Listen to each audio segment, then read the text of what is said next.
श्री कृष्णा। आयुष्य ज्योतिष चैनल में आप सभी का हार्दिक स्वागत है। आज हम आपको अक्षय तृतीया के बारे में महत्वपूर्ण जानकारी देंगे। वैशाख शुक्ल पक्ष की जो तृतीया तिथि है वो अक्षय तृतीया के रूप में जानी जाती है। अक्षय तृतीया जिसका कभी क्षय ना हो, अर्थात जिसके परिणाम अक्षय हों।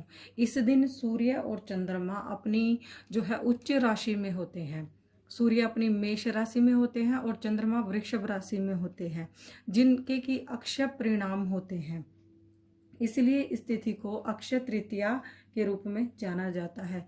इस अक्षय तृतीया का महत्व इसलिए भी बहुत ज़्यादा है क्योंकि इस दिन भगवान विष्णु के छठे अवतार भगवान परशुराम का अवतरण हुआ था। और फिर इसी दिन जो है बद्रीनाथ धाम के कपाट खुलते हैं, जहाँ पर बद्री विशाल भगवान की पूजा होती है। और जो है वो हमारे 4 धाम जो कि हिंदू शास्त्रों में, वैदिक शास्त्रों में बताए गए हैं, उनमें से एक है। और सबसे महत्वपूर्ण बात यह है कि इसी दिन वृंदावन में ठाकुर जी अर्थात बांके बिहारी के चरण दर्शन होते हैं अपने भक्तों को, क्योंकि जो कि साल में सिर्फ एक ही दिन होता है।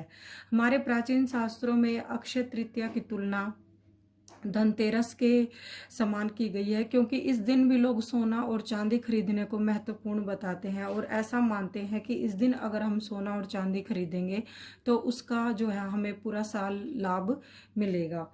और इस दिन जो है सर्वसिद्ध मुहूर्त होता है, अर्थात ये अबूझ मुहूर्त की तिथि होती है। इस दिन अगर आपको कोई शादी करनी है, गृह प्रवेश करना है या किसी का संस्कार करना है तो आप इस दिन बिना किसी विद्वान से, बिना किसी पंडित से पूछे आप वो कार्य कर सकते हैं। इस दिन हम ऐसा क्या करें कि हमें जो है इस तिथि का पूरा लाभ मिले। अब क्योंकि कोरोना जैसी वैश्विक महामारी के कारण हम बाहर कहीं जा नहीं सकते, कुछ विशेष खरीद नहीं सकते, तो हमें घर पे रह के ही पूजा करनी है, आराधना करनी है भगवान से कि वो सुख संपदा का वास रखे। इस दिन हम ऐसे क्या उपाय करें? आप इस दिन कुछ दान का, कुछ जो है चावल का या जैसे आटे का, किसी भी सफ़ेद वस्तु का, जौ का, या जैसे जैसे गर्मी अभी बढ़ रही है तो जल का दान करने का संकल्प लें। और ऐसा कुछ देखें कि आपके आसपास किसी को इन चीज़ों की ज़रूरत तो नहीं है, आप कहीं बाहर मत जाइए, लेकिन इन चीज़ों को आप एक दान का संकल्प अगर ले लेंगे तो फिर उस दान को आप अपने आसपास ही देखें कि ऐसा कोई सुपात्र व्यक्ति अर्थात जिसको उस चीज़ की सबसे ज़्यादा ज़रूरत है, आप उसको वो दान दें। इस दिन हम क्या करेंगे? पहला उपाय मैं आपको बताने जा रही हूँ कि अगर हमें सुख संपदा, धन संपत्ति चाहिए तो आप माँ लक्ष्मी की भगवान विष्णु जी के साथ आराधना करें, क्योंकि माता माँ लक्ष्मी जो है विष्णु प्रिया है। श्री उनका नाम है, श्री मतलब कि धन संपदा देने वाली। तो माता माँ लक्ष्मी की आप विष्णु जी के साथ उपासना करें। आप माँ को एक गुलाबी फूल अर्पित करें। अगर आप बाहर नहीं जा सकते तो आप एक मानसिक फूल अपने जैसे दिमाग में गुलाबी फूल सोचे कि आपने हाथों में ऐसे गुलाबी फूल लिया हुआ है और आप माँ को समर्पित कर रहे हैं, तो उतना ही फायदा आपको मिलेगा। उसके बाद आपको क्या करना है कि आप वैसे हाथों पे करें या कोई स्फटिक की माला हो, तो आपको एक मंत्र बता रही हूँ, उसका आपको 108 बार जप करना है। मंत्र होगा ओम ह्रीं श्रीं लक्ष्मी वासुदेवाय नमः।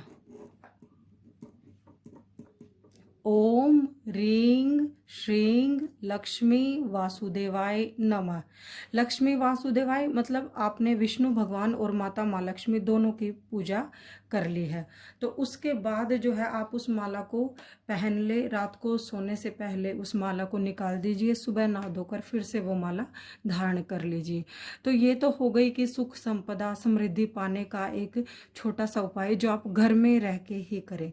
उसके बाद जो है अगर आपको जो है विवाह संबंधी कोई परेशानी है तो आप, या वैवाहिक जीवन से संबंधित कोई परेशानी है तो आप भगवान शिव और माँ गौरी की संयुक्त उपासना करें, क्योंकि शिव जो है वो वैवाहिक वरदान देते हैं और तृतीया तिथि को माता गौरी की तिथि कहा गया है। तो आप इस दिन भगवान शिव और माता गौरी की संयुक्त उपासना करके सुखी वैवाहिक जीवन या शीघ्र विवाह का वरदान पा सकते हैं। तो उसके लिए आप वैवाहिक जीवन के लिए क्या मंत्र पढ़ेंगे या स्मरण करेंगे? 108 बार आपको ये करना है। ओम गौरी शंकराय नमः।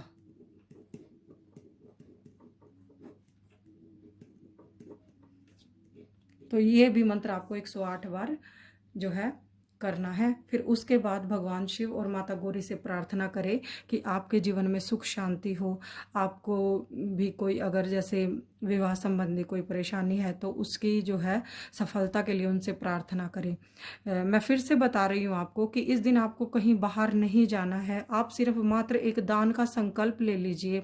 फिर आप किसी भी अपने आसपास ही देखिए कि अगर आपको ऐसा कोई व्यक्ति मिलता है कि जिसे उन चीज़ों की सबसे अधिक आवश्यकता है तो आप उसे वो चीज़ें दे सकते हैं। दान हमेशा आप सुपात्र को कीजिए। सुपात्र मीन्स मतलब जिसको उसकी सबसे ज़्यादा आवश्यकता है। इस दिन आप अन्न का दान कर सकते हैं, वस्त्र का दान कर सकते हैं, जौ का, चावल, चीनी, कोई भी दान के लिए कोई सीमा नहीं है। जितना आपका सामर्थ्य है, मैं ये नहीं कह रही कि आप लाखों में हजारों में दान करो। जो भी आपका सामर्थ्य है आप उसके हिसाब से दान कीजिए और इस दिन का आप फायदा उठाइए, क्योंकि अक्षय तृतीया एक ऐसी तिथि है जो कि जिसके परिणाम अक्षय होते हैं। अक्षय जिनका कभी क्षय ना हो। तो आशा है मेरे द्वारा दी गई जानकारी आपको पसंद आएगी। तो प्लीज़ आप मेरे चैनल को लाइक करें, शेयर करें और सब्सक्राइब करें। धन्यवाद।